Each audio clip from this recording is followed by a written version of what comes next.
Olá, sejam muito bem-vindos a este nosso estudo aprofundado sobre um dos livros mais fascinantes, e diria até elétricos de toda a Bíblia, o livro de Atos dos Apóstolos. Sabe, muitas vezes a gente lê os evangelhos que terminam com a ascensão de Jesus e depois pula direto para as cartas de Paulo tentando entender as doutrinas. Mas fazendo isso, a gente perde a ponte, a conexão vital que explica como um pequeno grupo de discípulos assustados em Jerusalém se transformou em um movimento que virou o Império Romano de cabeça para baixo. Atos é essa ponte. Ele não é apenas um livro de história, é a continuação da história.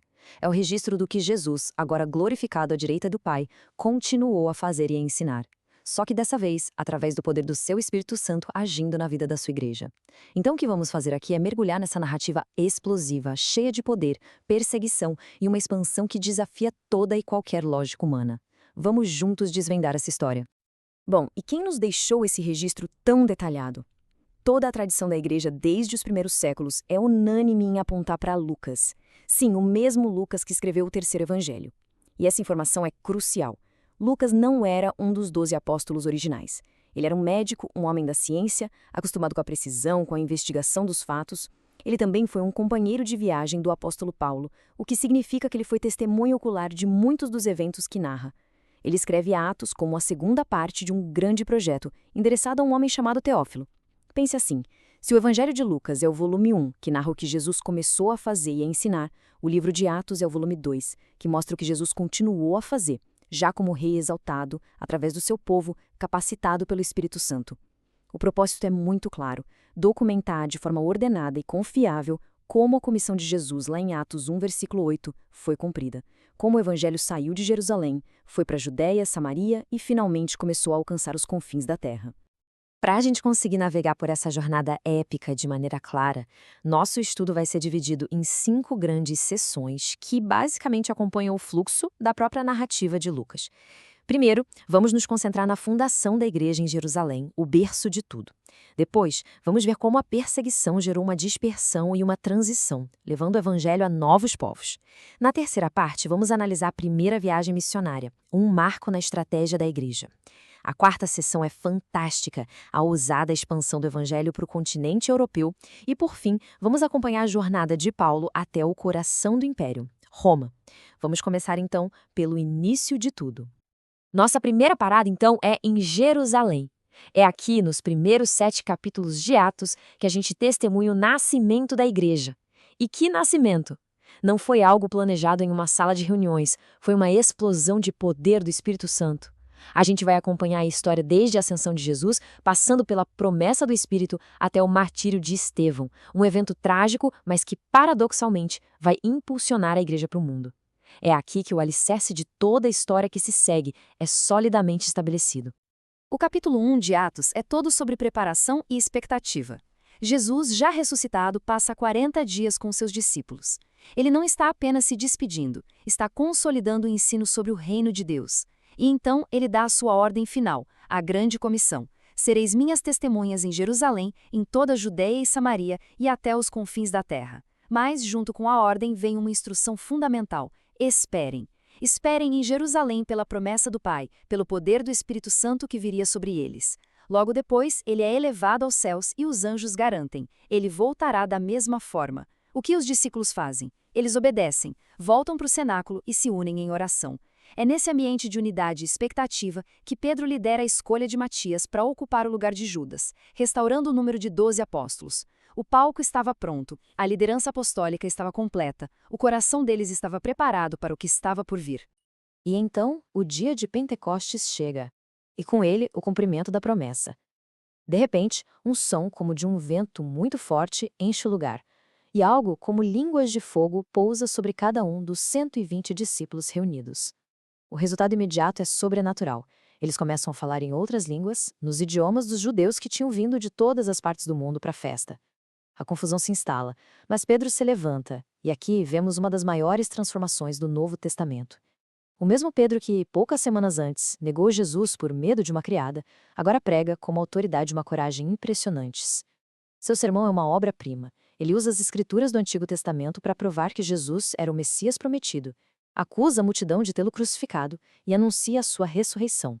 A palavra, ungida pelo Espírito, atinge o coração das pessoas como uma flecha. A reação da multidão é de profunda angústia. Que faremos, irmãos?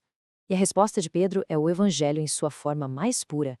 Arrependam-se e cada um seja batizado em nome de Jesus Cristo para perdão dos pecados. Naquele dia, a Igreja de Cristo nasceu, com cerca de 3.000 novas pessoas.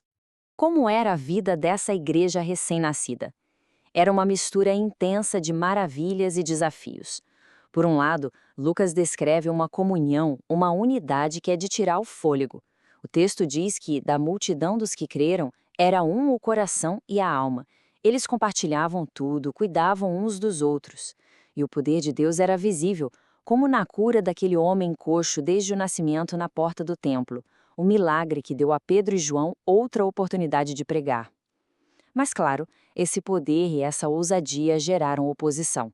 Logo veio a primeira perseguição, a primeira prisão, o primeiro interrogatório diante do Sinédrio. Mas a ameaça não vinha só de fora.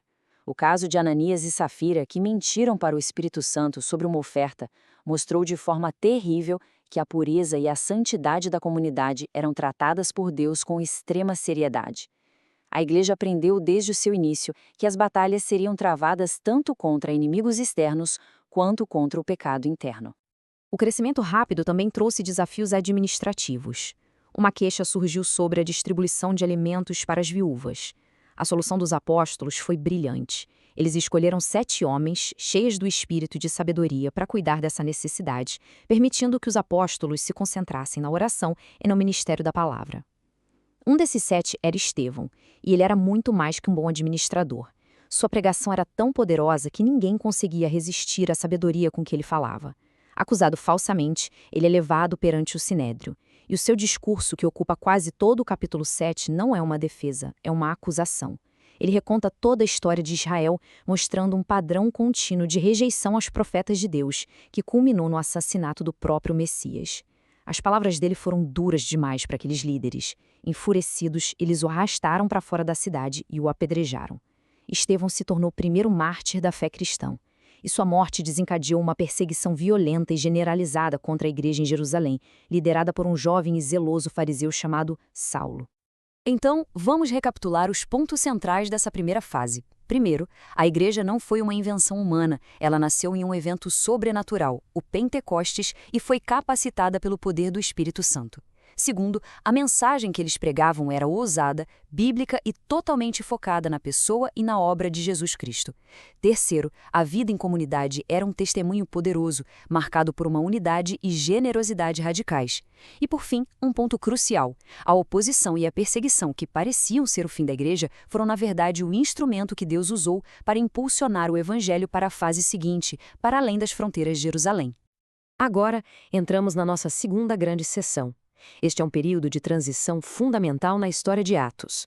A perseguição que explodiu depois da morte de Estevão forçou a maioria dos cristãos, exceto os apóstolos, a fugir de Jerusalém. E o que parecia ser uma tragédia, uma derrota, se revela como a estratégia soberana de Deus para cumprir a segunda parte da comissão. É aqui, entre os capítulos 8 e 12, que vamos ver o Evangelho quebrando suas primeiras e mais importantes barreiras étnicas e culturais. Um desses cristãos que fugiram foi Filipe, outro dos 7 diáconos. Mas ele não fugiu para se esconder. Ele foi para Samaria. Agora, a gente precisa entender o peso disso. Samaritanos e judeus se odiavam. Mas Filipe vai até lá e prega Cristo. E a cidade inteira se enche de alegria. É lá que ele também confronta a espiritualidade falsa e interesseira de Simão, o mago. Mas a história de Filipe não para por aí. De repente, o Espírito Santo guia por uma estrada deserta. E lá ele encontra um alto oficial da corte da Etiópia, um eunuco, lendo o profeta Isaías sem entender.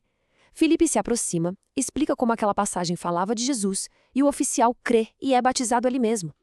Pense nisso. O evangelho já estava a caminho da África. A promessa dos confins da terra já estava ganhando forma.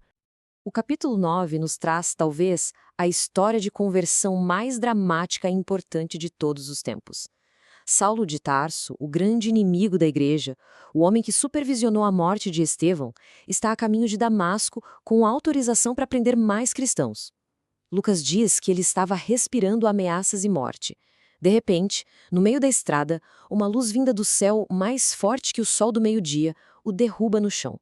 E ele ouve uma voz: Saulo, Saulo, por que você me persegue? Era o próprio Jesus ressurreto. Aquele encontro quebra por completo. O maior perseguidor se torna um seguidor. A maior ameaça à igreja se torna seu maior missionário. A conversão de Saulo é uma prova irrefutável da soberania da graça de Deus, que pode pegar o coração mais duro e transformá-lo em um instrumento para sua glória. Enquanto Saulo passava por sua transformação, Deus estava orquestrando outro evento que mudaria as regras do jogo. Em Cesareia, um centurião romano chamado Cornélio, um homem temente a Deus, tem uma visão de um anjo que lhe diz para mandar chamar Pedro. Ao mesmo tempo, em outra cidade, Pedro tem uma visão muito estranha. Um lençol desce do céu com todo tipo de animal considerado impuro pela lei judaica, e uma voz diz: "Levanta-te, Pedro, mata e come." Pedro se recusa, mas a voz insiste: "Não chame de impuro aquilo que Deus purificou." No exato momento em que a visão termina, os homens de Cornélio chegam, e a ficha cai para Pedro. A visão não era sobre comida, era sobre pessoas. Ele vai à casa de Cornélio, um gentil, prega o evangelho e, para o espanto de todos os judeus que estavam com ele, o Espírito Santo desce sobre os gentios, que começam a falar em línguas, exatamente como no Pentecostes. A prova era inegável. A salvação era para todos. A porta para o mundo gentílico estava escancarada. Resumindo essa fase de transição, o que a gente vê? Vemos a mão soberana de Deus usando a própria perseguição para espalhar a semente do evangelho. Vemos Filipe rompendo barreiras culturais e geográficas que pareciam intransponíveis. A gente testemunha a conversão milagrosa de Saulo, talvez a maior obra-prima da graça divina na história. E por fim, vemos Deus usando visões simultâneas para ensinar a Pedro e, através dele, a toda a igreja, a lição mais transformadora daquele momento: o evangelho não tem fronteiras. A salvação em Cristo é para todos os povos, sem distinção. Muito bem, chegamos agora à nossa terceira sessão.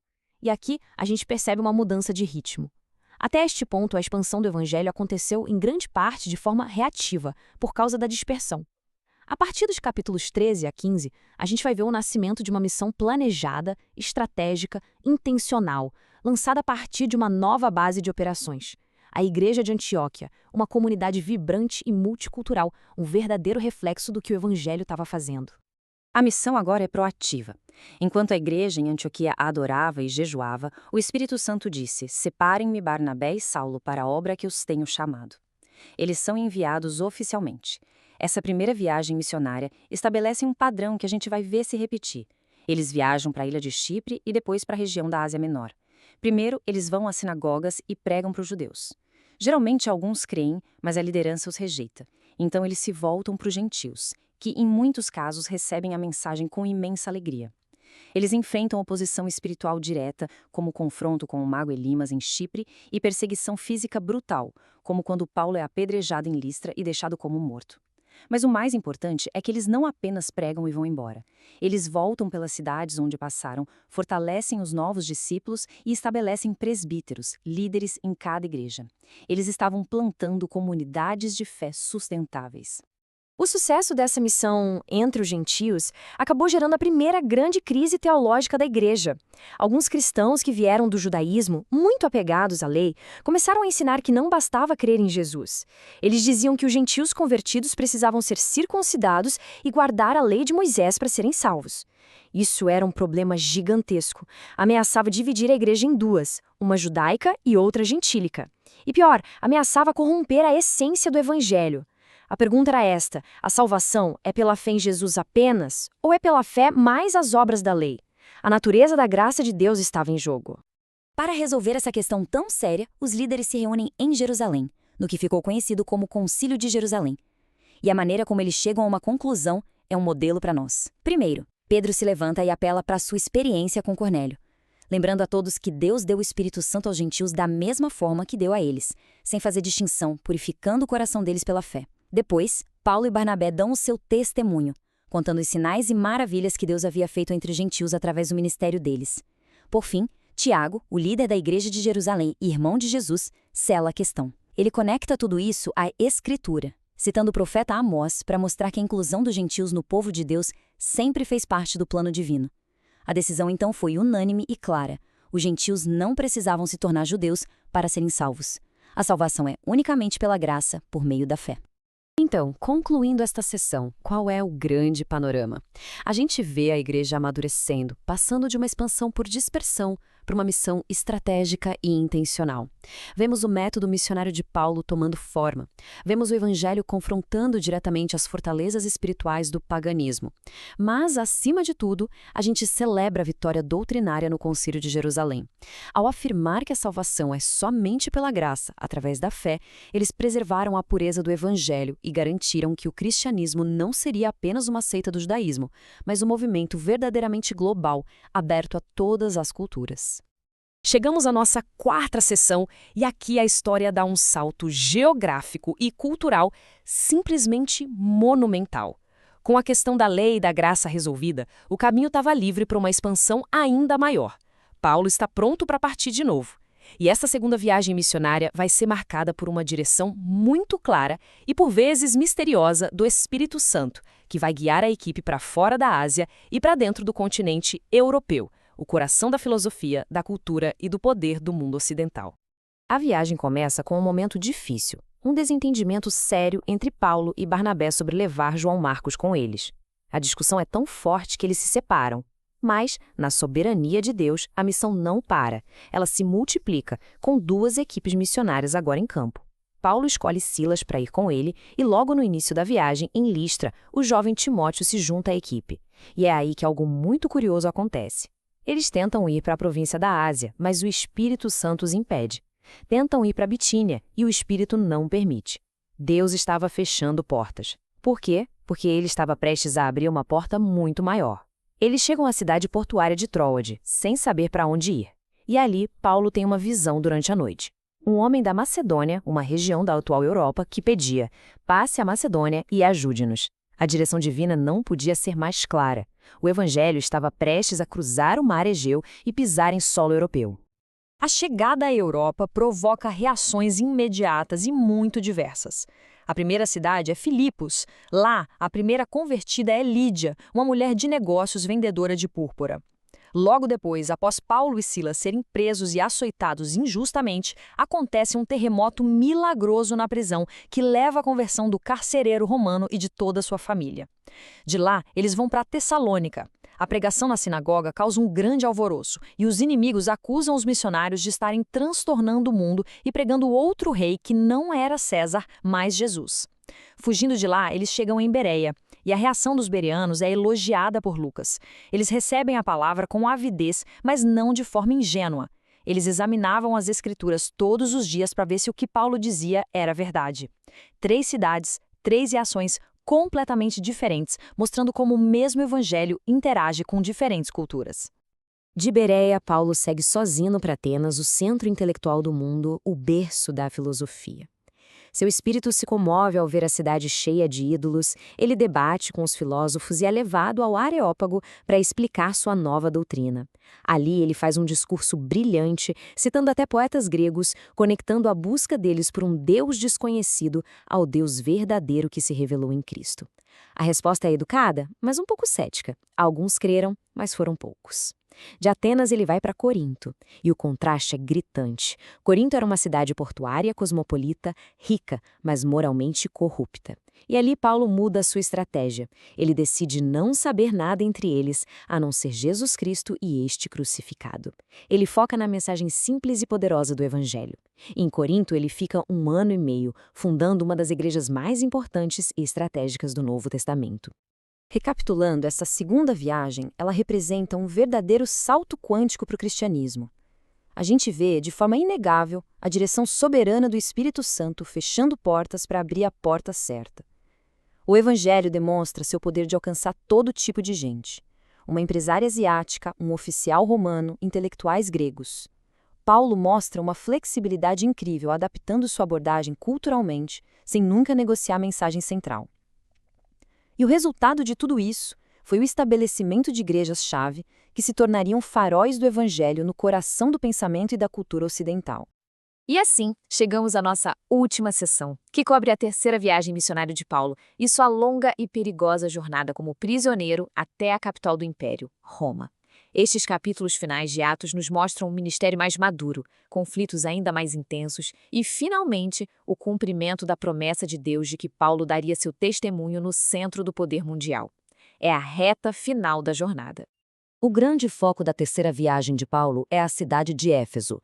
Éfeso era um centro nevrálgico de comércio, cultura e principalmente de idolatria e ocultismo. O famoso templo da deusa Diana, ou Ártemis, ficava lá. Paulo passa quase 3 anos nessa cidade. Ele ensina diariamente na escola de um homem chamado Tirano, de forma tão sistemática que Lucas diz que toda a província da Ásia ouviu a palavra do Senhor. O poder do evangelho é tão avassalador que muitos que praticavam magia trazem seus livros caríssimos e os queimam em praça pública. Esse avanço espiritual, no entanto, gera um impacto econômico. O negócio dos ourives que fabricavam imagens de Diana começa a cair, o que leva a um motim violento que toma a cidade inteira. O episódio de Éfeso nos ensina que o evangelho, quando avança de verdade, inevitavelmente confronta as estruturas de poder, tanto espirituais quanto materiais de uma cultura. Depois de Éfeso, mesmo sendo avisado dos perigos, Paulo sente que precisa ir a Jerusalém. E lá, como previsto, ele é preso injustamente. O que se segue é uma série de julgamentos. E o que é genial na narrativa de Lucas e na atitude de Paulo é como cada tribunal se transforma em um púlpito. Ele prega para a multidão enfurecida em Jerusalém, prega para o Sinédrio, a Suprema Corte Judaica, prega para o governador romano Félix, prega para o seu sucessor Festo e prega para o rei Agripa e sua irmã Berenice.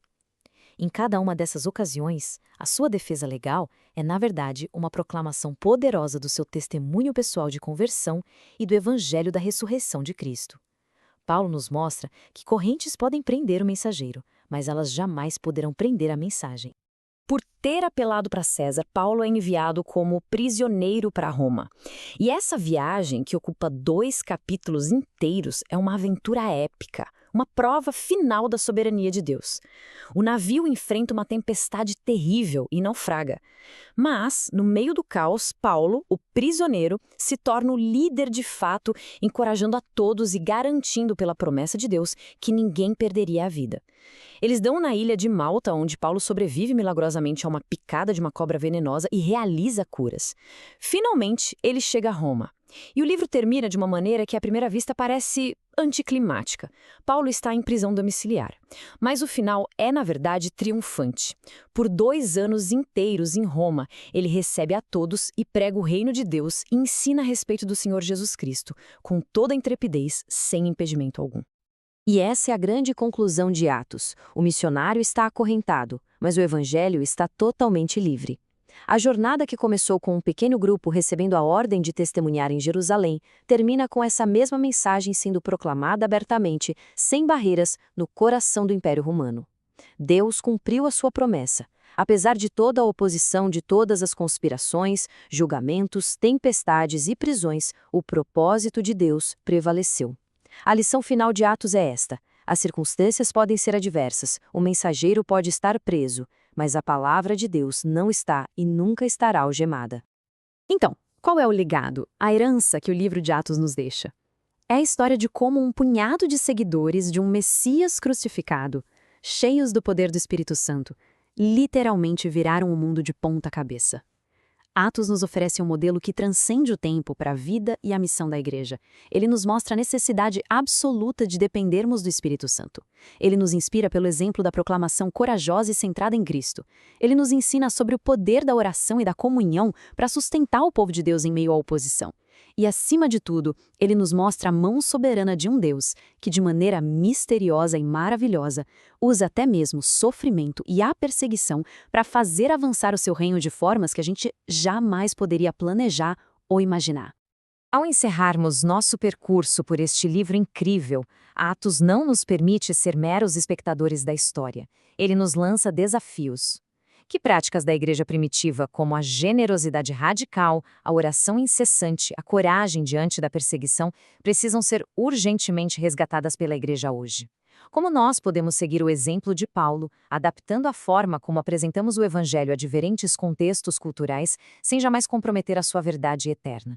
E por fim, de que maneira a grande narrativa de Atos nos encoraja a confiar na soberania de Deus, mesmo quando enfrentamos dificuldades, oposição ou quando as portas parecem se fechar? A história de Atos não terminou no capítulo 28. Em certo sentido, ela continua sendo escrita através da vida daqueles que hoje são cheios do mesmo Espírito e se dispõem a levar a mesma mensagem até os confins da terra.